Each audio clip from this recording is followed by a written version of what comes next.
This program is brought to you by Pussy Magnets. Put a midge on your fridge with a pussy magnet.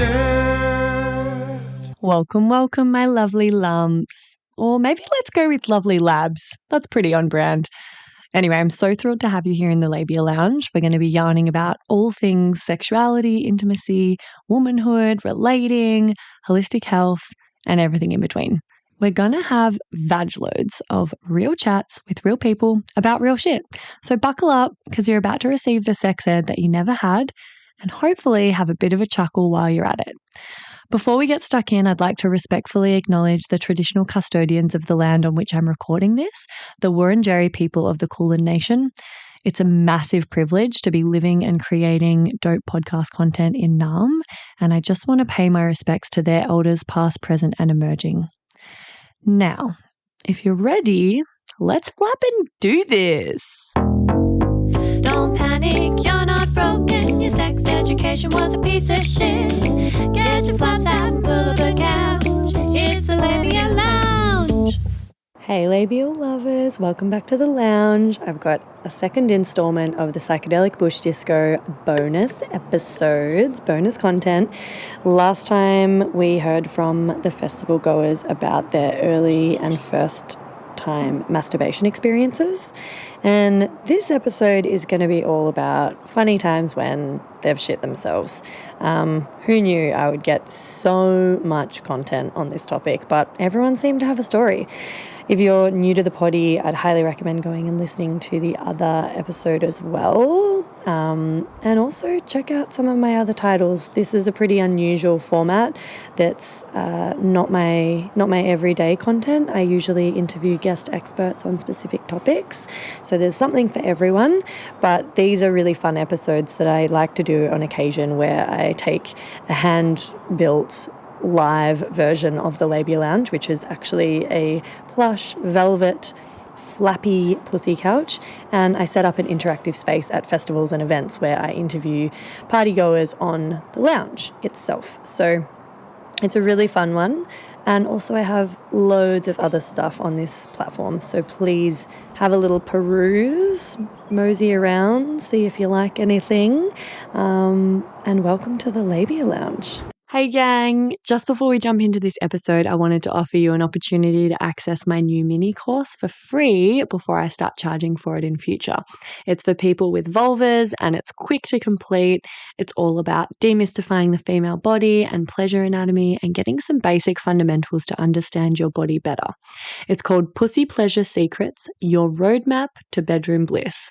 You can grab it on the freebies page of my website or in the show notes. It's a great little free resource to kind of dip your toe in or act as a bit of a taster for my work. So if you've ever been curious about this sort of thing and you just don't know where to start, or you want a really quick, easy, accessible, non-threatening way to get the ball rolling and start working on this stuff, this is a great place to start. Here we go. Okay, we're on. Okay, scene set. Grand final day. Oh. The vibes are high. I think it's lockdown. So we're all at a park and we're all getting silly and we're all doing lots of cocaine. And then, you know, the first bump of coke, you got to go. I went to the toilet. Actually, there was toilets there. Public Toilets in the park. I was with just like 15 dudes. I don't know why. I would never put myself in that situation again. I need my feminine energy all the time. And so I went to the toilet, did the world's biggest poo. Then there was no toilet paper and I could not call in a friend. I couldn't find a friend to bring me some toilet paper. Did not feel safe asking any of these dudes. So I just used my hand and had to like wipe my ass. It was feral. And then I had to like hold my hand here and like run it to the sink outside and like wash it. The sink was outside. So I was just hoping that there was no one there. It was feral. It was feral. And I haven't really told anyone about that actually because it's gross. But what's a girl to do? Oh my God. Yeah. And then after that, did you kind of feel like you had mud butt and you just couldn't fully relax because you're like, they can smell it. They can smell it. I know they can. Because it was a coke poo as well, you know? No. So it wasn't like a clean. It wasn't a single loaf, no wipe. No, it was not that at all. That's what you needed in that moment. Sometimes you can just go and it's like that and it's great, but it wasn't like that at the time. No, I can imagine. So that's my poo story. And my most embarrassing shit story, this is pretty embarrassing, but when I first started getting into DJing, my introduction to electronic music was Stereosonic. Yeah. And, you know, as you do, 18 years old, you're just like being a bit loose. Anyway, I came to the end of the first day and I really needed a poop. And I was just like, I'm the kind of person that just can't hold it in or just like poop. So I just literally walked across the road and I thought was a park, a stoop or something, and I'd literally pop a squat. And then some guy's like screaming at me out the window being like, what are you doing? Stop shitting on my doorstep. Wait, so there was houses, but it was a festival? Across the road. Oh, Yeah. because you'd left. Yeah. Oh, my God. But I was like, I'm sorry, I can't stop. Did you have any toilet paper on you? No. Oh, babe. And then what? Did you catch a cab home with like mud butt? Yeah, obviously. Yeah. Obviously. Well, yes, Freya. What else would I have I'm done? pretty sure that night I also walked up and down the street looking for house parties that was just music ringing in my ears that wasn't real. Oh, my You know, God. those are the times to be alive. Totally. Have I disgraced myself enough?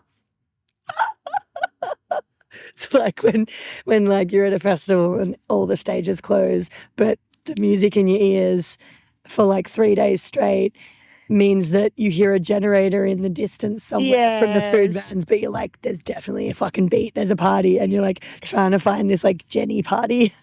Handy. So yeah. Those are great stories. Thank you. Yeah, that was so fun. I love a good yap.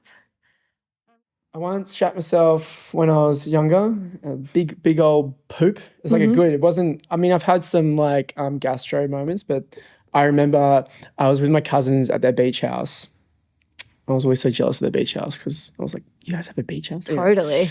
I remember I would have been in primary school. I remember literally pooping myself. A big old turd in my underwear. Oof. And I remember waking up, realizing it happened. Oh, like when you're asleep? Yeah, I was asleep. Oh. Like it happened. And then I woke up, like while it was happening. I was like, oh no, shit. And then I had to like sneak out.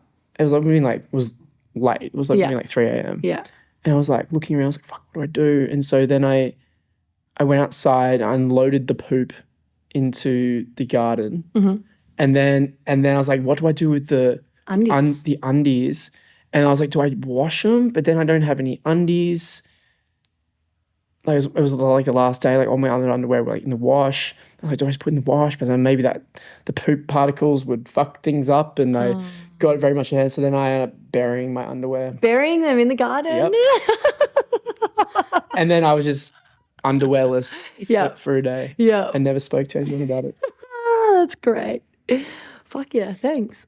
Anytime. I've got two. One is kind of like a bit of a childhood trauma. I won't go into that actually. I'll just tell you oh, do you want to hear it? Yeah, I'd love to hear it. Oh, it was pretty bad. It was like we'll start with the sad one and then we'll move on to the pretty funny one. Okay, great. Aftercare lols. Yeah, it was just like I was a kid. We were at Cable Beach Caravan Park in Broome, a setting not unlike the one we're in right now. And I needed to take a shit. I must have been like 6 or 7. Needed to take a shit. Needed Dad to escort me to the toilets because I think that was just like the protocol because we're all kids. And I was just sitting on like an upturned bucket, which was kind of a ubiquitous thing like around my dad and around camping. It's just like a white bucket. It's like we're sitting on a bucket. There's always a bucket with some stuff in it. And I sat on this bucket waiting for him to be ready to take me. And he really didn't like being nagged. So there was only so many times I could remind him. Oh, God. Before he'd be getting angry with me. And I'm like, I really need to go. And he's like getting shitty with me for nagging him. And I'm like, okay. Before long, I just like straight up shit myself while sitting on this bucket. And then he was angry with me for that. And he like, he made me take off the shorts that I had shat in and like walked me to the amenities block, and I had to like wash the shorts in a trough just with like no pants on, which was kind of needlessly humiliating, but he did try to use humiliation to educate And I certainly learned something about my dad, Yeah. not about not shitting myself. It was, it was stupid. He was a terrible parent. The funny story is, Also, can I just say, when you were like, it's a childhood trauma shit story, and I was like, I know immediately the gist of this. Like, knowing your dad, I just was like, oh, I think I know what this is going to be. Fucking poor thing. I'm so sorry. Sounds awful. yeah, it's fucking shit. It's a wonder that I'm so amazing and secure and balanced as a human being these days. Totally. Killing it. Killing it. All right. So funny story. Yeah, I was like 21 and I was working in St. Kilda when I was doing door-to-door sales. I might have been 20. Yeah, anyway. And I went to Subway after work and they did free refills. And so like it seemed like it made natural sense to me to avail myself of that. And so I just drank like 3 liters of Coca-Cola or something. And I was like, great, got my money's worth. I'm like heading out to the tram, venture a little fart and No. and like just like squirted shit out of my butthole. And I was like, whoops, okay, this is fucked up. I'm like, all right. On the tram or no, waiting for the fortunately before I got on the tram. And I was like, all right, I look around me as a McDonald's and I hobble toward the McDonald's, trying not to like squelch it around, but also trying not to look like I shat myself. Yeah, totally. Find balance. And that's a hard walk to walk. Yeah. And I go into the Macca's and I'm like, you have a toilet? And they're like, yeah, just through there. I go through, I'm like, okay, great, right here. And I go into this door. There's like 50 meters of corridor for some reason. I'm like, oh no. All right, okay. And I start like shuffling down. Baby. Yeah. Start squelching down. I get to the end of the corridor and there's like a short flight of stairs to the left. And I'm like, no. Okay. I walk up there and then there's just more corridor. It's like, why is the toilet so deep set in this? And so I just I just cleaned myself up and left. And I guess I learned something. Did I learn something? Just overindulgence. Don't drink that much Coke. No, if you're going to drink that much Coke. Be close to home. Yeah. Just don't fart. It taught me, made me afraid of my own farts a little bit. Honestly, the moral of most of the stories that I've been getting from people is just like, never trust a fart. Like, when in doubt, don't risk it. Yeah. Like, it's so, like, farts are like sneaky motherfuckers. Like, yeah. Okay, awesome. Thank you. I was in Europe having a wow of a time. I just finished a Camino trek and was in this city called Santiago de Compostela. I did not pronounce that right, but anyway, you'll forgive me. And Spain were in some sort of soccer final. I don't know. I don't really follow soccer. Yeah, whatever. But there was hundreds of Spaniards in this town square and it was raining and we're all like, I went there with a couple of people I'd met on my trek and we were just like getting right into it. Spain had won. We were like drinking beers in the rain. Didn't matter. It was so much fun. Anyway, because it was just in this town square, there weren't any toilets. But what there was a little cafe that had one toilet. Oh, God, that poor cafe toilet. Holy shit. Right? It would have looked like a Portaloo at the Melbourne Cup. So I strategically found my way to the front of the line because I needed a shit. And What's your strategy, by the way? Is it to just explain honestly, I'm about to poo my pants, or is it just... No, I was like very like looking out the corner of my eye at the line, waiting in between like people going and just kind of smoothed my way to the front of the line. Mm-hmm. Anyway, I go in there and I'm like, by this point I'm busting. So I'm like straight on the toilet and I'm exploding into the bowl. And then I look to the side to the toilet roll holder and there's no toilet paper. Oh no, classic. And then I look around and there's literally no toilet paper anywhere. Meanwhile, I've also done a shat before this, so there's a bit of poo on my jock, so I've had to just throw them in the bin. Sacrifice them. Oh, you could have used those as dunny paper. Well, you'd already thrown them. So what I did use as dunny paper was people's used paper towel from wiping their hands because there was nothing. That's fine. All it's had on it is water. Right? That's chill. I mean, it's a bit rough on the old nuss, but that's all right. But what actually this story leads to was a beautiful moment that I met some random people a couple of nights later, and something come up about like shit stories, but no one said anything. I was like, you know what? I've got one from like 2 days ago. I'm just going to share. And it turned into this beautiful moment where everyone had a shit story from like the last 2 weeks, and we ended up like fully fucking connected. So it was great. If you've walked the Camino, you've probably got a shit story. You know, like I feel like hikers, marathon runners, it's like it's the equalizer. You've all fucking shit your pants or had to quickly drop your dacks on the side of a trail and been busted by like someone passing by. Like, all right, amazing. I've got more shit in my pants stories than one would expect a human to have. My very strong memory of the first time I know that I shat my pants. I remember being on those bikes that didn't have a back pedal brake. Oh. But I didn't know that brakes worked like that because I had a brake. I grew up in the 90s. We had fucking back brakes.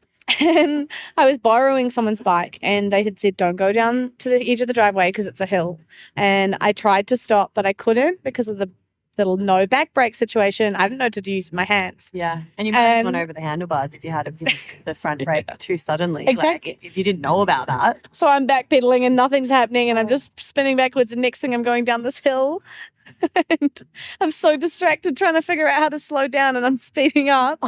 And I look, next thing I see, I look up and I see a curb. I hit the curb and I flip off the bike and hit a tree. I woke up. I opened my eyes and like a neighbor had seen it and they came running over to check if I was okay because I had like a bleeding nose and, you know, my hands were grazed. And I realized that all of a sudden my pants were really warm. Oh, wow. You shut yourself like after you fell or on the bike? Maybe during. I'm not sure. Wow. I think I got such a fright. How old were you? I was like 8, 9. Oh. And I just remember being so embarrassed. I was at someone else's house. I had a bleeding nose and my pants felt all warm and I had shat my pants and I'd wet my pants. I got such a fright that I just lost all my faculties. I so vividly remember that. Babe, I can't believe you thought there was even a chance that I wouldn't find that funny as fuck and 100% podcast worthy. Like, I'm glad I was recording. That's so good. That's my strongest memory. I have another one. Yeah, of shitting yourself? Yeah. Please. Not shitting myself as such, but it's a funny story. joke. It's a poo story. Great. It was a very funny, in hindsight funny. This was back in the day before I knew I was celiac. So just, totally. Bad guts. I get that. But I'd moved in with my partner, my boyfriend, and I was so excited because like we weren't really romantic or anything, but he wanted to have a shower together and I was so excited. Oh. And I was like 19 and I was so excited. I was like, oh my gosh, how romantic. And I said, I need to quickly wee. And then as I'm weeing, all of a sudden I realize I'm not just weeing, but he's now in the bathroom and I'm trying to act as if it's just, let's do this as fast as possible. Okay. And so now I'm like, oh my God, and he gets in the shower and then I'm like, okay, I've got to wrap this up as fast as possible because I need to keep the romance and not make it obvious that I'm doing a poo in front of my boyfriend. And I've totally done this. The shower, toilet, like in the same room, it just has to have, like, yeah. So next thing I get in the shower, sort myself out, flush, get in the shower, and as I get in the shower, I look through the glass and I realize there's a poo on the floor. No, because you were in such a hurry. What? What do you mean? Was it from when you were hopping on the toilet or hopping off? Because you hadn't wiped from the bathroom, from the toilet to the shower. Oh. And I jumped in the shower and then next thing I'm like trying to pretend it didn't happen. And then I look and I see there's a poo on the floor. And then how, like a little nug or like a little splot? Or? A little like it's obviously poo. Oh my God. And then what did you do? I just jumped out and did whatever, I can't remember, did something to be like. What was your excuse for getting back out and bending down and picking something up off the ground and flushing the toilet again and like, you know. No, I didn't do any. I just somehow got it off the ground, but I can't remember how. I can't remember. I know that I distracted him enough that maybe I was waiting for him to wash his hair. I don't know. Yeah, but I just remember eyes like closed. Yeah. Very quickly like jumped out and sorted that out. Didn't flush. I waited until he That's so good. That's so and good. I was mortified. That reminds me of like the Broad City episode where like they have to like wrap up a poo in like try to disappear it from like the bathroom of an apartment. Do you know the episode I'm talking about? Oh my God, it's so funny. It's such a saga. Anyway, I sort of wrapped it up and like gaffer taped it into this like log like bundle, and it's the whole thing. There's a TV show that came out, I don't know, a few years ago. And this woman, this is an Australian comedy. It's very funny. But this woman, she, again, doesn't realize she needs to do a poop. And she's in a man's house. She's there and she realizes, I don't want this to happen. I don't want him to know. But I think it was going to block the toilet or it didn't flush or something. Yeah. So she's like, I have to dispose of this. And so she picks it out of the toilet and puts it in a doggy bag and puts it out the window into the garden in a doggy poo bag. So it looks like someone's thrown it. That's genius. I back that. That's great. So this is a pet-inspired poo story. Great. Which was I got really into the 40-hour famine at school. Okay. Really into Good it. little Samaritan. Yep. Did it every year, fundraise. I can see that on you. Kept like upping the ante, increasing what I would do. So one year I went blind for 40 hours. Like wore a blindfold? Wore a blindfold the whole time. The next year, I said I couldn't go inside for 40 hours, like had to be outside for 40 hours. Oh, wow. So I slept outside, all that sort of stuff. Turns out, over the course of 40 hours, you need to take a shit. Yeah. And so I remember, going down with a little shovel down the side of my house. This is probably like 7 p.m. or something. And were you just in a tent or something in your backyard? Tent in the backyard. Okay. Yep. Glamping. Glamping. Actually, yes, little tent, but I slept. It was summer, so I had the fly open because my dog was out there, and we were just like, it was like my opportunity to like go to like canoodle my dog. I went and dug myself a hole around the side of the house, took a shit, covered it back up, all good, went to bed, woke up in the morning to this like putrid smell.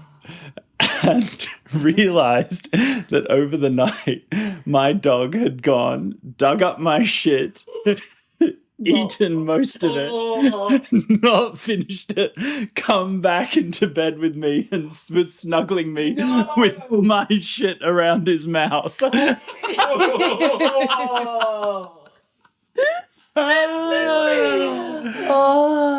Yeah. Man, could have seen that coming, honestly. I know. I should have dug a deeper hole. Should have dug a deeper hole.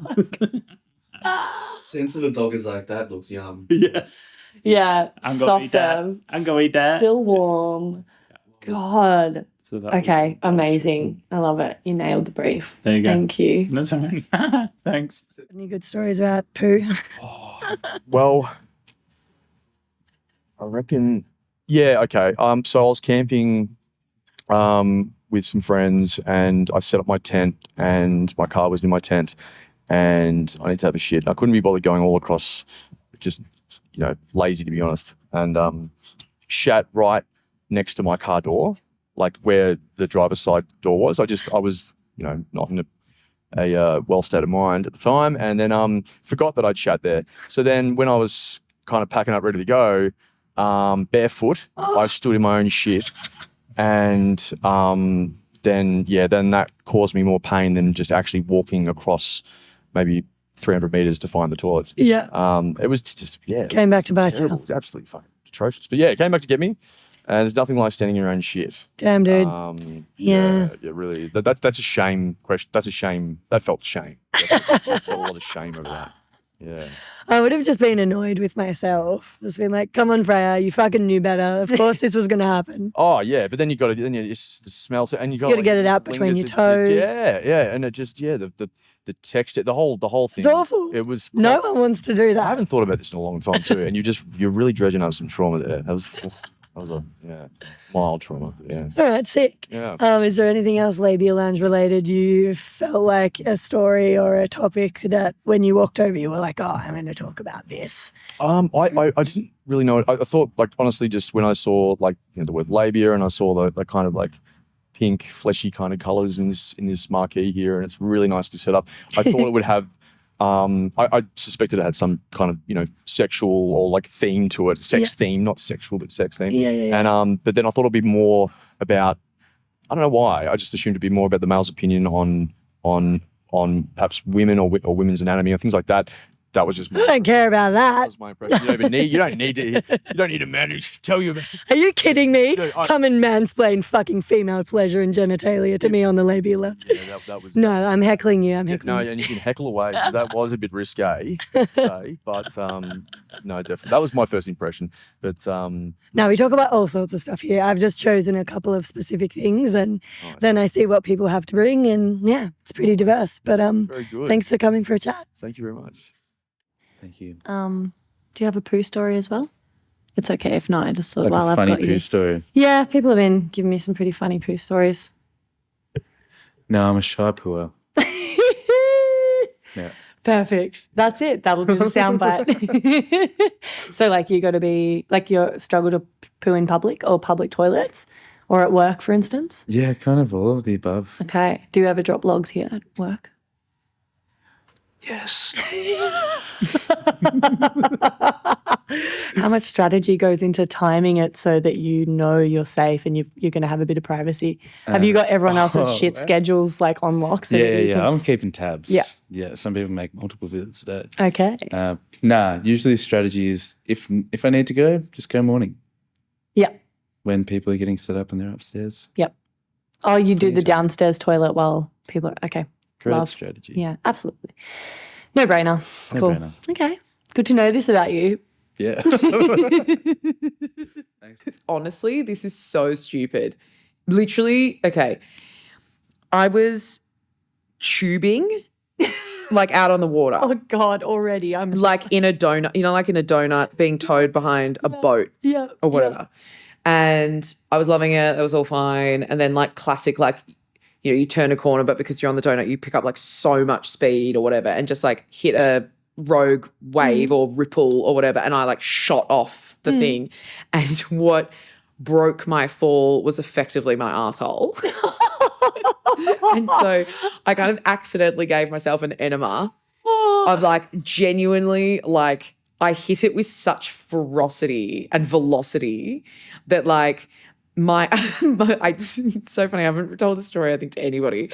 I've just like hit the water so like with such a smack that like water just like shot up like my anus. And then I distinctly remember like being in the water and obviously like the boat's like coming around and just like desperately needing to like shit in the water because I just had so much water up there. Oh my God. And I distinctly remember looking to my left and just being like, there is literally my shit like floating you could see on the surface of the water. And I was like, I also couldn't stop. I couldn't stop. Yeah. Because like and then I was like douching. It's like everything has got to come back out. Oh my God. And I was then trying to like swim away to be like, that's not mine. Yeah. Or also like hoping it would just come off as like seaweed or whatever. Anyway, totally. I don't think anybody noticed. Okay. No. But then I got like people are like, oh, do you want to like get back in the ring or do you want to get in the boat? And I was like, I'll just get back in the ring because I was like, I don't want to get close to them. And I was like, but I was like, I've smacked. I was just like, I acted like I'd like smacked, like belly flopped my ass like so hard. I was like, just go really slowly and like just drag me back into shore. And I distinctly put my ass like in the middle of the donut so I could just like shit my way back into or get the water out. And were you just in like bathers or like I think so. I can't remember. I think I was just in bathers or something. It was all very straightforward. I don't remember that being like a hard thing to figure out. But I distinctly remember that memory and I actually like since have thought about like how fucking painful it was of just like having my asshole stretched like wide for the first time. Yeah. And just like the oddest sensation of just like, oh my God, I need to just like, I'm not shitting. I'm just trying to get like the water out. Yeah. And just being like, right. So I distinctly remember this feeling of just like, so that happened. like, what the fuck? But that happened. That's a thing that can happen. That's a thing that can happen, I guess. And it was actually really funny then because at the time, I think I must have been like 15 or 16. So I wasn't like super young, but I wasn't like in my 20s. And it's been funny because since like, douching or getting prepared for whatever, I kind of have this like throwback to that memory every time of just being like, well, can't be I've worse done than this that. once before and it can't be worse than that. Oh my God. And so I'm assuming because you're at this awkward age, 15, it's like old enough to be embarrassed and ashamed, but too young to be. Did you tell anyone? Horrified because it was all my like male friends. Like I had a very like platonic, great male friendship group. Yeah. So you didn't tell anyone? No, didn't tell anybody. Didn't feel. I think I was still trying to figure out what the fuck just happened. Like I don't think there was anything more than that. And then it's like, and then also it's just I shat myself. like so it's like I don't even think it counts. I don't think it counts. Actually. I'm not sure if it does. I don't know. It literally just got filed away under the like. Right, so that happened, and I just don't think I'll ever speak about it again. I just got sexually assaulted by a lake. Yeah, pretty much. Like it's so stupid. And have you told any of them since, or has anyone else? Because I think I may have told like one person, but like genuinely, like if somebody were to say like, now, have you had any like, water sport, war stories or whatever, I would happily offer it up. Yeah. But I just like have never been asked. You're the first person to ever ask me a question around my stories at Poo Stories. So there it is. That's what we do here at the Labia Lounge. Fuck yeah. I feel like I can't remember who, but I've definitely heard of something very similar happening to somebody else. So you're not alone, and I feel like it's probably more common than we realize. I suspect it probably is, and like divers speak about it a lot. It's like actually there's been a couple of moments where I've heard about people, like you've got to like make sure you keep your legs together and you just want to make sure they're and I was just like, no one warned me. Lived experience of such a thing. Oh God. Yeah. So anyway, that's the story. Hey, baby babes. Sorry to interrupt. I just had to pop my head into the lounge here and mention another virtual lounge that I'd love you to get around. It's the Labia Lounge Facebook group that I've created for listeners of the potty to mingle in. There you'll find extra bits and bobs like freebies, behind the scenes, or discounts for offerings from guests who have been interviewed on the podcast. There'll also be, hopefully, inspiring, thought-provoking conversations and support from a community of labial legends like yourself. My vision for this is that it becomes a really supportive, educational and hilarious resource for you to have more access to me and a safe space to ask questions you can't ask anywhere else. So head over to the links in the show notes or look up the Labia Lounge group in Facebook and I'll see you in there. And now, back to the episode. Oh, I get tonsillitis quite a lot, right? And like it's a problem. I think it's my throat chakra, I don't know. Anywho, I went and got myself some dumplings. I called in sick to work and I was like, I don't want to cook. I walked around the corner. There's this like really cute dumpling shop around the corner from my house. Came back, put some on the TV, Sex and the City, and I was like, shut myself on the sofa. And I was like, this is so degrading. Like, kick a girl while she's down. My tonsillitis, I was just about to lay into my dumplings. So I just was like, oh, great. Shut on the sofa. Like, it was so sad. And I was just like, but like, no one prepares you. No one prepares you for how much you will shit yourself in your late 20s. Like, why does it, like, when you're a kid, it stops. You're a teenager, you're getting on in your early 20s. And then in your late 20s, so much just happens. And I think it's like a combination of like ruined microbiomes and a lot of IBS and stress and burnout. What the hell? Yeah. And like I work on the phones, I work in sales. My sales calls are like an hour long. And the other day I was like, oh my God, it's happening. And I was like hot. I was like, I want to shit myself. You're like sweating. Pitching someone. And I'm like, anyway, and I'm like trying to get through it. I'm hot. I'm like bothered. I'm like, I might shit myself. I just don't trust. I don't trust her. Totally. No, she's burned you before. Remember the sofa? She's burned me. Like the fucking dumplings. Come on. I know. I really want to. Nuss. You know she's what? Done you dirty. Kick a girl while she's down. I was like, I can't do this. If I shit myself at work, I used to get these intrusive thoughts. I'm like, maybe shouldn't. And get fired. But yeah. Everyone would feel sorry for you. And it's happened to more people than you think. It's happening to more people than you think. This is about my dog, but it's really funny. I'll allow it. My mum Lay on. had a little Westie and he was amazing. He was like so friendly. And him and my mum and my stepdad were walking him in the park. They came back from the walk and my mum came in. She was like, Alfie's been attacked by another dog. But she was like whispering. She was like, he's really embarrassed, but he pooed himself. So you need to like, just be conscious of that. Like, don't embarrass him. I was like, the dog.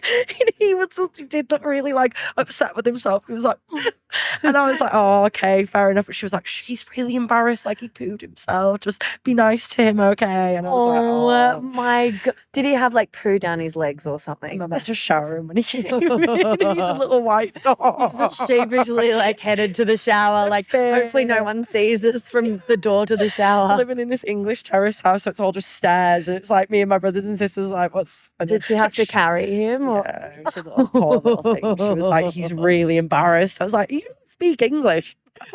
It's so funny when people personify dogs, and it's like, but sometimes it's like it actually is. They're acting as though they're like embarrassed or ashamed. No, they know. I'm convinced that my other dog at home speaks English. I've Googled, can dogs get embarrassed? Because I was just dogs like, can have autism. Did you know that? No. Yeah. Yeah, dogs can be autistic. Yep. Don't fact check me. Fact check.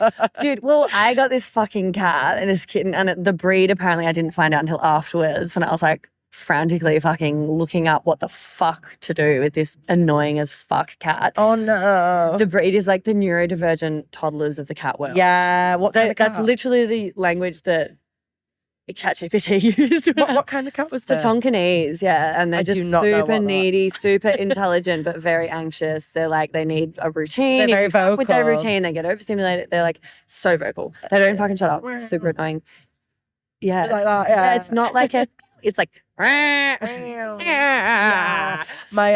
and Siamese are a bit like that. Yes, well, Tonkinese are half Siamese, half Burmese. They're very oh my God, they're it's very the like worst needy. sound. They're so needy, bless them. But yeah, I know. And everyone that like has them that I'd been talking to before I got one is obsessed with them. So I thought I was getting the best fucking cat in the world. And they're like, no, the sound that they're very vocal, they're very chatty, like, but you end up loving it. And I'm like, no, this is an awful sound. And it's so Do you still have the cat?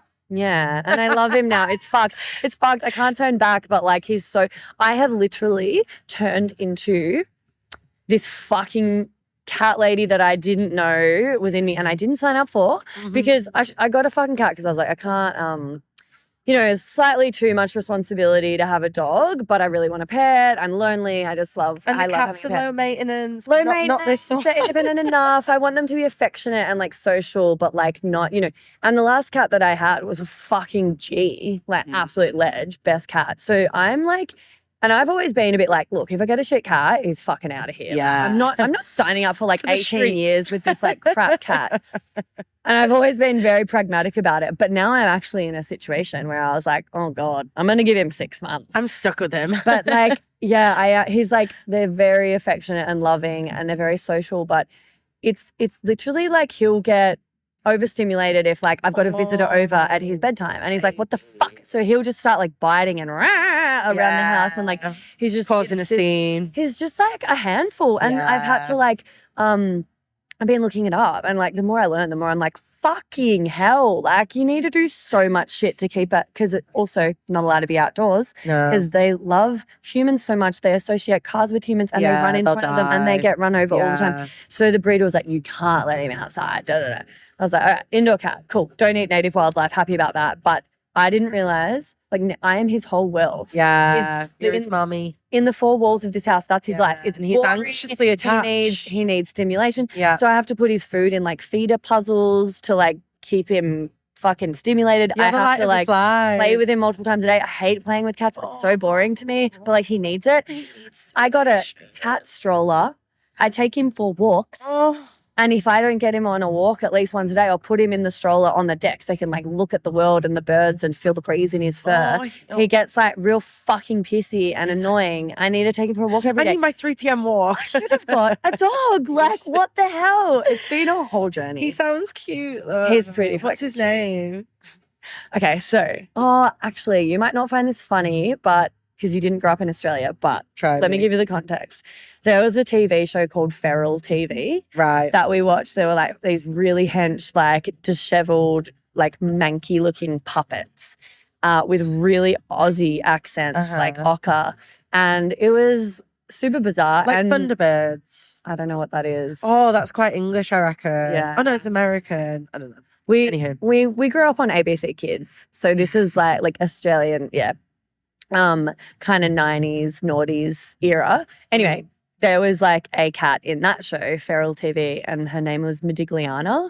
And there's like this whole like jingle at the start of the show. Basically, it's a super niche but very relatable reference to people in my age bracket that grew up in Australia. Yeah. Anyway, I called him Modiglianus because Modigliana's the girl, and I was like, I'll call him Modiglianus because he's a boy, and also it's got anus at the end. And I can call him like Nuss Nuss or Captain Anus. Mr. Anus. Yeah, Mr. Anus. So I just call him Diggy for short mostly, if I'm not referencing like Anus. Anus. Anus. Yeah. Prince Anus. Yeah. So that's the I like just really, really like wanted a funny name that I could give heaps of nicknames to. Yeah, like I never call him Modiglianus ever. It's like calling him his full name, like only if he's in trouble. Coriolanus. What's Coriolanus? Shakespeare play. True. It's really boring. Don't watch it. Don't read it. Don't watch it. It's boring as. In the bin. In the bin. Go for a Kingsley or something like that. I was going to say something. Oh, my ex-boyfriend's sister had a ragdoll cat, thinking she was like, I'll get a ragdoll cat because they're so affectionate, they're so loving, they're so needy. She got Loki. He's a bastard. He just doesn't really, he's not affectionate. No. He's not. He actually, he'll bite and scratch. I love him. I'm obsessed with him. The only time he actually acts like a proper ragdoll cat is when you're on the toilet. He comes and he's got like little rabbit feet because he's like an indoor cat, and he'll be like this on the door, like scratching the door. But like, because his feet are so soft, you don't hear it. It's like a little whisper. Yeah, like and then one day I opened the bathroom door and I booted him across the floor because I didn't feel him there, and he's this big ball of fluff. And I just came out and I was like, boom, and he was just like went flying. And I was like, Loki, no. But he forgave me. But like they started like he's useless. Like imagine if he shit himself because he got so God, I'd feel so. He's a white cat as well. I've been embarrassing for him. But anyway, he indoor cat, and then they were like, do you know what? We live on quite a safe estate. We'll let him out. And he's got this other friend he plays with. He's been hit by a car twice. And we had to go pick him up from the vets because he's been hit by a car. And he's still alive. He's still alive. He's deaf. He from being yeah, he's gone deaf. And like we were like, how long's he been deaf for? Like we don't know how long he's been deaf for.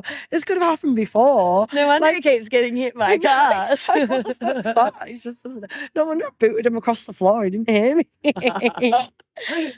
Poor bastard. Oh anyway, my God. Yeah, he's deaf, ruptured eardrum, but he's like not affectionate like a ragdoll, but he's got like no brain cells like a ragdoll, so he can't, and he's quite chunky. I had to stop feeding him treats because I got put on treat ban because he was getting fat. He couldn't lift himself up on the counter or on the fence. So like he's just like kind of stuck in the four walls of the garden, so they sidelined him through the gate. Poor fucker though, yeah, he's deaf. Ruptured eardrums. I am so gagged because like when I went on a really indulgent tangent about my fucking cat and kept you on the lounge hearing about my fucking cat, I didn't expect you to have a very relevant and hilarious cat anecdote yourself. And I think this is really good content as well. Yay! Yeah, you're just fucking great to chat to. You've got something for everything. Oh, thank you. I'm a little yapper. There's something else I was going to say. We actually, growing up, I used to live in Dublin. My dad's Irish. And my mum, there was this woman who lived behind us and she had like a million cats. And we were like, she kind of scared me. But then my mum, she worked for like the cat rescue. So like we lived in a rural area. So my mum goes out, starts like rescuing cats.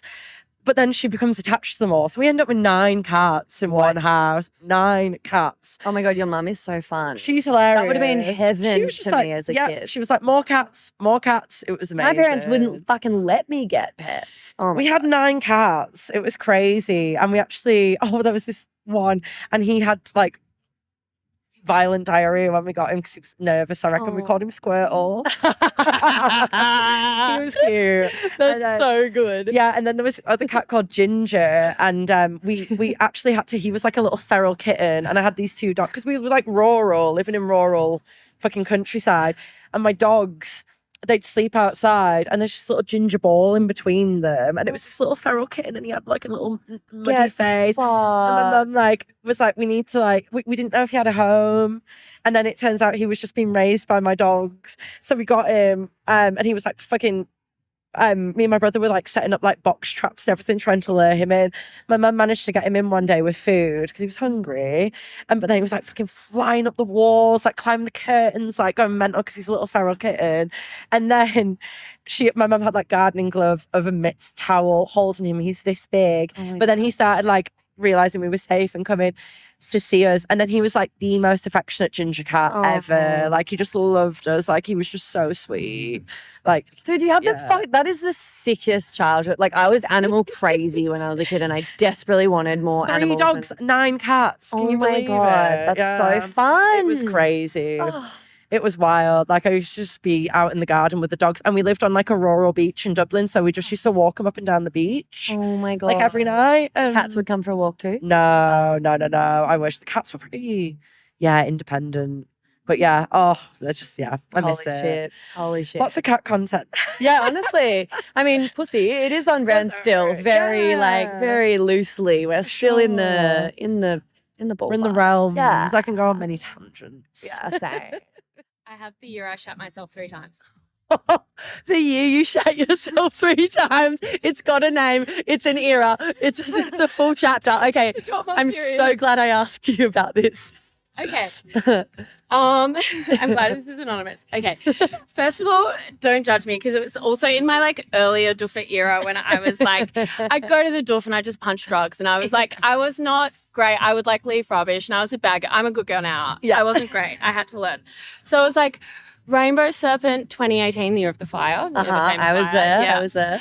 And I just like punching drugs all weekend, blah, blah, blah. And I've always had, or in that era, I had like IBS. Yeah. And I don't know if you remember, but on the last like after Mad Monday that night, it was raining and freezing cold. Mm-hmm. So I'm in the tent and I'm feeling like dog shit and it's raining and it's cold outside. And suddenly I was like, oh, I really need to piss. Oh, I'm just going to go out beside the tent. And I go out and it just was like a piss poo. And so it wasn't shitting myself. It was an unexpected shit. And I just did this diarrhea beside the tent and I was like, oh my God, what am I going to do? And I also didn't have anything to wipe myself with. So I had to wipe myself with a sock. And then I was like, I have a pile of diarrhea here. So I just grabbed all this rubbish and collected it from the campsite and mounted up. So it kind of gave the perception that I was like, clean the campsite. Oh my God. In the rain, I've piled it up and I'm like, okay. Who is she? What an absolute gem. The next morning, we're all going to go. And this friend's like, I feel really bad about this rubbish. We should take it all down to this like thing or all put it in their cars. And I was like, we cannot move this rubbish. Everyone will discover my steaming diarrhea. And so I was just like, no, I was talking to this volunteer and they said like, if you leave it in the pile, they're going to come and get it. So that was one. So that was in January. Then fast forward to March and we're at pitch. Yeah. And we're driving home. And, you know, like the drive home, everyone's like scattered, worried about cops. Yeah. And the person driving was like, really stressed about driving and they just wanted to get out of there. And I'm sitting in the car, I'm like, I really need to go to the toilet. And they're like, no, we just got to go. Like I've checked Waze, like it's clear for now. Like we're going to go while it's clear. I was like, no, I really need you to pull over. And they're like, and then, so in my mind, I was like, have you heard about like the 2 sphincters rule and the 7-minute rule and stuff? Anyway, I was like, okay, hold for 7 minutes. I think it's fine. I'm just going to do this far. Wait. Can you just give us a rundown of the 2 sphincter 7-minute rule? Okay, TLDR is basically you've got an internal sphincter and your outer sphincter. And you know how sometimes you feel like if you hold on to your poo for long enough, it goes away? Yeah. That's because initially when you need to poo, your internal sphincter like sort of sends this message to your sort of knocks at the door. Yeah. And it goes, do you want to poo? And you kind of got 7 minutes to poo. And if you don't, it'll go back. Yeah. Or you'll shit yourself. Anyway, I was like, okay, I think it's been 7 minutes. I think I've held it, but I'll just do this fart. Oh, babe, rookie. I know. I had just had pitch. Never trust a fart when you. So I shat myself and I had to like pull over. I was like, okay, now I've shat myself. We need to pull over. So I pulled over the side of the road, had to just like throw my undies into like the distance and then commando the rest of the way home. And then the last one is actually pretty innocuous. So like that was around when I used to play footy, like I used to play women's footy. And we would have like no-dos for games, like to caffeine up and like play heaps. And so after the game, I was just home on my own. I was watching The 100, great show. And I'd had all this caffeine, so I had a bit of a gurgly stomach. I'm just on the couch watching The 100 and I shat myself. And I was like, I'm just at home on the couch. No warning. No warning. I just shut myself. Wow. And it was warm and I was like, surely that couldn't be. Wow. So IBS is real. I mean, you were having a rough year by the sounds that you were making your gut do the most. It was a big year. It was actually an anxious year. It was the year I was working this very stressful job that gave me bald spots, and you want to know how the bald spot was discovered? Oh my God. So I had a shower and then hopped out of the shower and I was like to my boyfriend, now husband, love him, and I was like, let's have sex. So we're having sex, doggy. My hair must have shifted. Your comb over just. Oh my God. And he was like, Alex, I have something to tell you. Did he wait until afterwards? Yeah, he's a trooper. We finished, and then he's like, now I have some bad news. You have a bald spot. And because I've got curly hair for like a year, I had like sprouts sticking out of my hair. So you were so stressed at this job, you started losing your hair. Yes. And I can validate that it genuinely was fucked because my old boss is now in South Australia in jail on trial, awaiting her trial for 3 counts of attempted murder of her ex-husband. Oh my God, that's juicy. You can look her up. She's fully in The Guardian. It's a huge story. Like we could do a whole podcast episode on Lisa Lines, which is her genuine name. And she was an editor, like line editor. And like, but she didn't succeed in murdering him. No, but because she like chopped him with an axe like 12 times, he's a quadriplegic. Oh, and so my she God. tried to stage it. Do you want the whole story? Yeah. Okay. Oh my God. True crime podcast. Look out. True crime podcast. The story of Lisa Lines. This is all verifiable. To give you context as well. So like this was an academic editing job. So like editing PhD theses, journal articles, things like that. Mm-hmm. I was fresh out of doing my Master of Writing and Publishing, and I really wanted to like monetize like being able to write and edit and things like that. So I got this job and she's like, yeah, it's contracting work, do your own hours. And she's like, and I'm this feminist woman. Like this job is great for women. And she was like, I had this thing where my husband tried to kill me and she was like, he's on trial for trying to murder me. And she was always like, she would be a really shit boss and she would do things like not pay me and stuff. She'd be like, my trauma. And I always had a weird vibe about her. Anyway. Was her husband actually on trial for trying to murder her? Yes, because. So fast forward to like after I've quit the job, everything's good. It all comes up in the news, right? Whoa. That what she had done is her and her lover had lured her ex-husband to their house, attacked him with the axe, and then she shot her lover so that it looked like just in the arm or something. Like in the leg, and so that it looked like he got shot by the husband and it then was self-defense. Self-defense. But then in the trial, the blood work didn't add up. And so then they worked out that it was actually her who did it and this lover. And also they discovered that while they were awaiting trial and he was in hospital, she sent this other woman, her other lover, to go in and try and smother him with a pillow in the hospital because she wanted all the insurance money. So when all this came to light and the trial didn't go the way she wanted to, she went on the run with her 2 kids. So then she goes to China and then COVID happens and everything's locked down. So then she's wanted by Interpol on the run through like China and everywhere. And there were literally Interpol things for the kidnapping of the kids as well. Oh my God. It's actually quite sad because of the kids involved. Anyway, they ended up catching her in the Philippines. Whoa. Because someone from the AFP posed as a hitman and she called them to try and take a hit on her husband and her husband's mother. What? So 3 counts. And so her and the 2 lovers are all on trial for these 3 counts. And her mugshot got published. Imagine the worst boss you've ever had, and then you get to see their mugshot. Oh Do you want my to see God. it? And are we absolutely sure that the husband wasn't just like super abusive, coercive control vibes, and that was just her trying to get out of?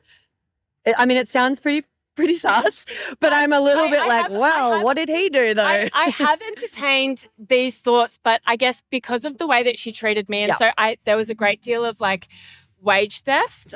She basically would say, you've made too many errors on this document. We're not going to pay you. And then I found out from someone else later that they were like, no, the documents were actually fine. She just needed the money. And then she would say me things like, you're doing a really bad job. You need to work more. Like, okay. So she's a cunt. Because of her treatment like that. And you know what else shits me about it? She positions herself as this feminist, but now men's rights activists use her as an example of women committing domestic violence against men. And so now she's like bolstered their whole thing. She's really, she's let the cause down. I actually really wanted to believe her for a long time because of like, I'm like, he, statistically, he's the bad guy. Yeah. But in this case. Yeah. Okay. Wow, that's so juicy. Show me the mugshot. Yeah, because as well, the Adelaide Advertiser did her really dirty, and they actually like compared it to her LinkedIn profile picture. So you get like, and they were doing all these articles like Lisa Lyons in the Philippines jail is crying because she doesn't like the food. Like, they're really. Oh my God. Wow, that is unbelievable. You can verify it in The Guardian and everything. I can't. This is like, I can't believe. You're live. Oh my gosh. Wait. Oh my gosh. Sorry. That's all right. Cooked Alex struggling to use phone. No, you're killing it. Okay, we need to go to images. And we need where's the comparison photo they usually have? Oh, they usually have the side by side. Anyway. Whoa. And they usually compare it to her LinkedIn profile. That's the LinkedIn profile picture. And there's this one where they publish in the newspaper. Just imagine the worst boss you ever had who ruined your life for like 18 months and made you so stressed that your hair fell out. Yeah. Cathartic. That's healing. It so validating. Truly healing. Yeah. Yeah. Anyway. She really got hers. I mean, sad about the quadriplegic husband and the kids involved. Yeah. But and I can't believe she roped in not one but two lovers to try to do her dirty work. But also the guy who was the lover who did the axing, I'm pretty sure, he like got kicked out of the army for like being too psycho. Oh my God. Yeah. Which is hard to do. That's, honestly, you're kind of paid to be a psycho and kill people. Like if you're too much for the army, like shit. Yeah. Wow. Excuse this quick interruption. I'm shamelessly seeking reviews and 5-star ratings for the potty because, as I'm sure you've noticed by now, it's pretty fab, and the more people who get to hear it, the more people I can help with it. Reviews and ratings actually do make a big difference to this little independent podcaster, and it's really easy to just quickly show your support by taking that simple act of either leaving 5 stars for the show on Spotify or even better, writing a written review and leaving 5 stars over on Apple Podcasts. Or if you're a real overachiever, you can do them both. That would be mad. If you're writing a review, though, just be sure to use G-rated words because despite the fact that this is a podcast about sexuality, words like sex can be censored and your review won't make it through the gates. Lame. Anyway, I would personally recommend doing that right now while you remember, just to get on top of it and let me know you're with me on this journey. Thanks, gang. Enjoy the rest of the epi. And just to signpost, this whole festival really started actually with a welcome event that included a story about shitting ourselves. So we're really on the toilet talk I need at to actually PBD. interview him about that because I missed most of the story. And I came in at the last bit and I was like, oh, that sounds on brand for what I'm talking about. It was insane. And I've got my own one. It's actually one of my best friend's favorite stories to tell people on my behalf. Right. So I've got some tummy issues going on. Who fuck knows what? Who doesn't? Who doesn't? And when you're younger and you just really are not in touch with yourself and you're just like, whatever, I'll deal with it tomorrow. I was kind of in that phase. This was probably like the worst time that I shit myself, but I've done it quite a bit. But this is like, I'm like 19 or 20. So I had been at a uni party the night before, stayed at a mate's place. It's the morning after. after, I get in my car and because I'd been staying on the couch at a mate's place, I'm holding in all my farts, right? Oh, no. And the thing with me is my farts are like really, really loud. Like my partner likes to say that they're like a trombone. Like the bedroom is shaking when I fart. Wow, babe, that's Not so smelly. satisfying. It's fucked, man. It's like not smelly, but it's like an elephant, like That's like the dream, like a non-smelly fart that's like really massive and loud and makes like. it can wake him out of sleep. Like he's not mad about anything's funny, but you know. Like I'm jealous because I can hardly ever do like a loud fart. Like when my farts make noise, I get really excited. I want to like high five people. I'm ashamed, so I'm holding them in all fucking night. My tummy is like distended with gas at this point. I get in the car and I'm like finally ready to rip one. So obviously let out the loud fart, but little did I know it was a big shot. Like it was basically a shit. Obviously like moist in the texture. Like on the Bristol stool chart, I can't remember if the soft one's like a 1 or a 7. It's the softest, you know. Anyway, sorry, it's getting graphic. No, I love it. You asked for shit. Yeah, I'm no, giving that's you good. shit. I can't believe no one's referenced the Bristol stool chart yet. So good on I love the Bristol stool chart. Number 4 is all the way, baby. Number 4 all the way. Really? Are you a number 4? That's like what you want, isn't it? But like, yeah. But are you I'm like achieving that like consistently? Often, but otherwise on the runnier side. Yeah. Look, I'm so inconsistent, but a fiber capsule will get me to a number 4 if I'm taking them regularly. So, you know, so I do the shit in the car. I'm like, fuck me. I got to get home. I've got an hour drive home. And I haven't walked to my car, so I'm quite a while away from the mate's house that I was at, so I can't go back in there. So my car's full of trash as per usual. I like basically look like I've been living in there because I just never clean it out. It's an old Macca's bag. So I take off my shitty undies and put them in the Macca's bag. I've still got shit on my ass, probably on the inside of my skirt, but at least the main bulk of the shit is in the undies, in the Macca's bag. Screw up the Macca's bag. It's on the floor and then I've got to go home. Turn on my car. It's less than empty. Like I have been pushing the limit with the petrol. I'm not even sure I'll make it to the petrol station at this point. No, I always push it and I'm like nearly home and I'm like, oh shit, I forgot to get petrol. I really should do it now. No, I'll just do it next time. And I'm like, I'm going to hate myself for that. And it's the anxiety of like, I'm going to break down, especially I'm going to break down with shit covered on my butt. So I like drive to the petrol station, finally get to the petrol station. I have to I'm wearing a fucking mini skirt, like a denim mini skirt. And it's like not even tight enough that it's cupping the ass, like it's going out. Do you know what I mean? So like ass cheeks would be like not far from being seen. And I had to like go fill up my petrol and then like go in and pay for it with my like shitty bum and my tiny mini skirt. Worried everyone can smell me. And then go back in the car for the rest of my hour drive home. And that's my worst shit yourself story. That sucks. The only thing that would make that worse but then would also probably like make it way too cliche is if you like run into your crush at the servo. Yeah. That would make it worse. But I think I'd do a funny bit. I think they'd love it. I think low-key. You can make shitting yourself look hot, babe. Yeah, I can. You can. It's me. It's you. Yeah, and I've been doing it for years, actually. You make IBS sexy. I do. You know how many friends I've made with that story too? I remember being like traveling once with this group. There was this girl that was like older than me, hot. She works in fashion in New York. And I was like, you know, obviously just like, oh my God, so impressed by this hot chick. But like couldn't really break through to making friends with her. She's just so much cooler than me until I told her that story. And then she loved me. She still occasionally will send me like an Instagram voice note when she shits herself. Oh my God. Like 5 years ago. I'm obsessed with that. I love that. It's the ultimate equalizer, isn't it? Yeah. Like I put that as an icebreaker at my birthday party a while back. Like you have to like go find someone you don't know and like ask them about the last time they shit themselves. And then that's like how everyone started chatting and becoming friends. Yeah, it's important. Everyone's got a story. Everyone's got a shitting yourself story. Nah, it's only ever happened once where I've kind of shattered, but I think it was because I was real anxious and I decided like a fight with a friend and oh no, I was in India and the outhouse was like, you know, that was the only ever time really that had happened to me, and I was like, oh, okay, this feels weird, but I have like funny sex stories. Yeah. Do you want to share a funny sex story? I was helping a boyfriend of mine move into his house that he was living in with his uncle and aunt. We'd kind of like moved in, they went home. So like sitting on the couch and I was giving him head.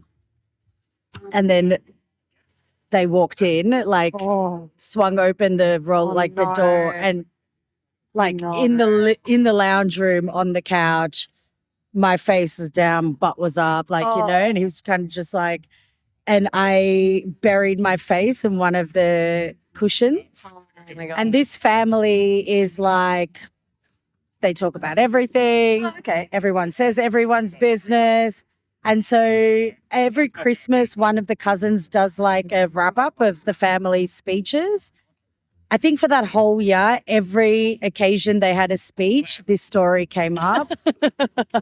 And because I buried my head in the cushion, then the cushion was like just always kind of like brought, and I was like so much less, I was kind of still coming in to my own, with things. Oh my God. And so it's like, and I'm not used to like families sharing in that way and joking around about it. And it was funny, but also like mortifying. Yeah, you're like, oh my God, does it have to come up? Like long table, Christmas lunch. She's writing a poem about the year's wrap up, and my like part of it was this scenario, and I was like, oh my God. And when you're like the girlfriend and not like the family, it was all like fun and games, but yeah, we got caught a couple of times. But this one, like the other times were his mates, so it's not as bad, they kind of just like laugh about it. But this was like the aunt and uncle, and it was, I reckon. Dude. Yeah, and he was a journalist for political journalist, and he had told, who was our like, it was like the Victorian MP or like someone had like, I don't know how, I know, like shared that story, and I was like, must you? Is this not bad enough? But I mean, it's like all anonymous. Like, it's still though you're so young and you're still, like trying to like become comfortable and confident with that. And like no one wants to be caught. Yeah. And then they can. But it wasn't ever called out in like a bad way, It was all really like in jest and funny and actually like who gives a shit? You know, that kind of vibe, which I think maybe added somewhere that like ingrained into me, like, who gives a shit? Like, it's okay. Because I very much had come from an environment where you like give a shit. You like, there's absolutely cannot do any of this. So that was actually quite would have sort of been formative in a sense way, because it sort of didn't shame you, it didn't guilt trip you, it didn't make you feel bad. It was just like a funny, good-natured, and actually like joke. It can be humorous and like just so. And it's not the end of the world. Normal. It would have like very normalized. Sticking your skin against a bit of like humiliation and like being able but actually done in the right way. That could have been done in like such a wrong way. But towards the end, I was like, all right, you guys, it's been a year now. Like, and somebody else fuck up and do something. Sister's 21st speech doesn't need to come up in that. Like, and I was a bit of a mess back then. So, well, that's a fucking great story. Yeah. Thank you. No worries. All right, so I was at pitch. This is the second iteration of pitch. The first pitch I went to was incredible. I feel like they didn't really sell out, and there was just the right amount of people, and everyone had an amazing time. That when the second pitch came around, everyone kind of caught wind that it was a credible festival, and they sold twice the amount of tickets, but they didn't cater to having twice the amount of people. I hate that. Not enough dunnies. No. So I was like, Friday night came around, I had a big-ish night on the beers, and when I have a lot of beers, my guts tend to be the next day a bit like bit of spitty bum action. Grog bog. And I had this massive tent and had about 4 or 5 mates in my tent. Sleeping in. I woke up to go pee, and then I came back to the tent and I was like, "Oh, guys," and I went to fart, and then I shat, and I was just like I went, and then like they all looked at me and they were like, "Yes, yes." So then I quickly ran to the toilet, but there was a huge line for the fucking cubicles, and I was like, "Oh my God!" I'm sitting here, my jocks are full of fucking shit. Oh my. And I'm like, so I crouched between 2 cars and I grabbed some baby wipes, and I had like my pants. I wasn't wearing a t-shirt either, so it was really hot. And I was butt naked. I was butt naked, and I was like, I threw my jocks underneath the car next to me and went. Yep. And so I was like cleaning myself up with baby wipes, crouched down between two cars, and all these like girls who were like dressed to the nines, like hot as, wearing like their slutty outfits. Yeah. Walk past, and then two of them look up and lock eyes with me, and I'm literally like crouched down, like Gollum style, like wiping my ass, and I'm like, fuck. And they're just like, and then I was like, oh fuck, and that was the first shit myself in that day. Right. Out of 3. Oh my God. Hang on. There was a guest I had on that for this prompt, she was like, oh, the year I shat myself 3 times. But that was in a year. You've done it in 3 days. And no, in one day. One day. One of her stories was at pitch too. Okay. Anyway, carry on. Later that day, told everyone the story. They were all like, oh my God, it was so good. Everyone's like, the whole thing gag of the whole festival was like people just coming in like, can you please shoot yourself, please? And my mates are like, please shoot yourself. We need comedic relief. And do us a solid or do us a loose. Next time I was near the stage. There's a big like fence, and like everyone will go take a piss on the fence. Ran into a colleague of mine, and we went having a yarn, and then we're like, let's go take a piss. And then I pushed a bit too hard, and I shat myself. So I had to run back to the campsite, which was a long walk away. Change my underwear. There was a second pair of jocks that got sacrificed that day. My God. Also, you shouldn't be pushing your piss. No. Can I just say, as a pelvic floor expert, stop it. I was like, third one, I was at the stage and my stomach was like, oh, and I was like, oh, I gotta go. And I ran to the bathroom, but there was a line. No. There was just fucking lines. Did it occur? Everywhere. Just be like, everybody, I'm skipping the line and I'm about to shit myself. Like, I'm embarrassed. Like, yeah. And I almost got to the front of the line, and I just couldn't hold it any longer, and I ended up shitting myself in the line to the toilet. Fuck, because when I'm in that position, I always think like, all right, at what point do I just have to get over it and say, people, I need to jump in, because they would understand. Yeah. But it's a big thing. I reckon I was in line for about an hour. What? Yeah. Are you fucking kidding me? And I just couldn't hold it any longer. I was like sweating. That's horrendous. So I got to the front of the line. I got into the toilet, and I just threw my underwear into the toilet and just cleaned myself up as best as I could. And I went back to the campsite, and I cleaned myself up again. How long were you in the line after you shat yourself? Probably like 20 minutes still. So like, yeah, like sitting there with just shit in my underwear. Like, yeah. So it was a lot of day of just like feeling like a weight of warmth in my pants. Nappy bum. And a lot of waiting in lines. A lot of waiting in line. And it was just like, like orange clay. Oh no. Oh no. So like I tell that story and people enjoy it. It creates a lot of enjoyment. I mean, I like to. There's a positive. Give the people what they want. There's a silver lining out of everything here. Any story like that, as it's happening to me, I'm just thinking, this is fucked, but fuck, it's going to be a funny story to tell people. Shit experiences create good stories. Yeah. So that was the day I shat myself, and I learnt, like, in the line when I shat myself, I just like needed to fart, but you just can't trust the fart. Can't trust the fart. No, God, no. Especially if you shat yourself twice that day, like rookie stuff, honestly. I've shot myself many other times, but those are the 3 sort of memorable. That was a bad day. Yeah. Like I was like down to like 1 pair of jocks left. Like I threw a lot of underwear out. Yeah. Like when they were cleaning up their campsites, they would have found like underwear just like thrown under cars full of feces. I think like festival sites would like that's not uncommon. That's not uncommon to have to just throw your undies away and chuck it under a car. It's like. And like underwear isn't cheap. Like No, you want to buy exactly. good underwear. Like Yeah. it's not cheap. So yeah, I was a bit demo to throw a few pairs away, but Or you're rocking like some CKs or something. no, just bonds. But Okay, like still, still they're not cheap. They're not cheap. Like $20 for a 3-pack. I can tell you a very recent one. Oh my God, yes. I was in Tassie hiking. Yeah. There's this really epic hike called the Western Arthurs Uh-huh. in Tassie, and I've done that hike before, and with a group of friends from a former workplace, and I was like, I really want to take my girlfriend on this hike. So earlier this year in January, we went, and this is the hike you kind of like need to plan months in advance for. So we'd like dehydrated all our food. It's like an 8-day hike, very remote.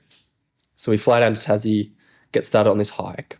Super dangerous hike as well. Like I think 4 or 5 people died doing it this summer alone. Oh. So like very aware of the context of where we are. Southwest Tassie, brutal weather, even in January. So we're 2 or 3 days into this hike, and there's this crux day of the hike where if you kind of get past it, you're committing to like finishing the hike because you can't turn around. And if the weather turns to shit, you know, like you're pretty isolated. We were on that crux point. So the next day we kind of had to make a decision whether we're going to continue into like the more dangerous part of the hike or turn around and kind of stay safe. And we'd been going so well. We like had been cruising through. Our fitness levels are really peaking. And we're like, good, we've got a good weather window. We're going to like smash through this hike. I'd been drinking water straight out of the streams from like as we were going up. And that's generally pretty fine for me on hikes. And the night before like we get to this dangerous section of the hike, my stomach's starting to like feel a bit off. And I'm like, oh, I'm not sure this is great. But I slept through the night and I wake up at 4 a.m. and I just knew I had the runs. And so I get out of the tent. I'm like hustling. I get my Crocs on. I'm hustling down this like stone path through mud to get to this toilet, which is outside, just like exposed. It's just like a drop toilet. And I had to fart along the way. And I farted and I knew instantly it wasn't just a fart. You can't trust that fart. I couldn't trust it, but I couldn't make it in time.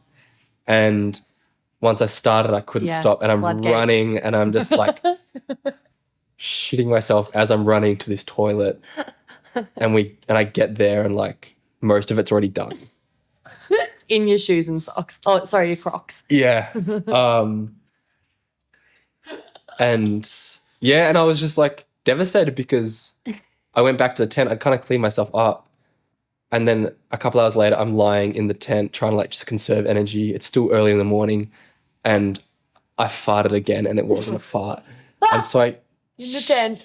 I shat in my sleeping bag. Like, oh no. Bear. Where was your girlfriend? Was she? She was right next to me. And I had to tell her. I just had to tell her what had happened. So yeah, I was pretty confident that we weren't going to get through this hike by this point because I was feeling dizzy and this was happening and I was losing liquids pretty quick. And I lay in that tent for like 6 hours just like really upset because we'd spent quite a bit of money on this hike, quite a preparation. And I felt like I'd been stupid for like not treating my water and letting like my girlfriend down. And then at 12:30, my body locked in and it was just like, cool, that's enough. Oh. And I stood up and I was like, I've got energy again. So packed up the tent and we moved on and we completed the hike. Whoa. So I had the runs for like 8 hours and we ended up finishing this hike. What did you sleep in? Oh, I wiped the sleeping bag as best as I could and that's just had to be it. Wow. But I didn't wear underwear for the rest of that hike because I'd soiled the rest of them. And I was walking around in like 2-degree weather in shorts because I hate hiking pants and just free ball and everything. Oh, fuck, that's great. The things you do. Hey, me again. If you'd like to support the potty and you've already given it 5 stars on whatever platform you're listening on, I want to mention that you can buy some really dope merch from the website and get yourself a Labia Lounge tote, tee, togs. Yep, you heard that right. I even have Labia Lounge bathers. Or a cute fanny pack if that'd blow your hair back. So if fashion isn't your passion though, you can donate to my Buy Me a Coffee donation page, which is actually called Buy Me a Soy Chai Latte, because I'll be the first to admit I'm a bit of a Melbourne cafe tosser like that. And yes, that is my coffee order. You can do a once-off donation or an ongoing membership and sponsor me for as little as 3 fat ones a month. And I also offer one-on-one coaching and online courses that'll help you level up your sex life and relationship with yourself and others in a really big way. So every bit helps because it ain't cheap to put out a sweet podcast into the world every week out of my own pocket. So I will be undyingly grateful if you support me and my biz financially in any of these ways. And if you like, I'll even give you a mental BJ with my mind from the lounge itself. Saucy. I'll pop the links in the show notes. Thank you. Later. And that's it, darling hearts. Thanks for stopping by the Labia Lounge. Your bum groove in the couch will be right where you left it, just waiting for you to sink back in for some more double L action next time. If you'd be a dear and subscribe, share this episode, or leave a review on iTunes, then you can pat yourself on the snatch because that's a downright act of sex-positive feminist activism, and you'd be supporting my vision to educate, empower, demystify and destigmatize with this here podcast. I'm also always open to feedback, topic ideas that you'd love to hear covered, questions or guest suggestions, so feel free to get in touch via my website or over on Insta. You can also send me in TMI stories to be shared anonymously on the pod. My handle is FreyaGraff_the Labia Lounge, if my account hasn't been deleted for being too sex positive, which, is always a possibility with censorship. But just in case the chronic censorship finally does obliterate my social channels, I'd highly recommend going and joining my mailing list and snagging yourself some fun freebies for the trouble at www.freyagraff.com/freebies. Anyway, later, labial legends. See you next time.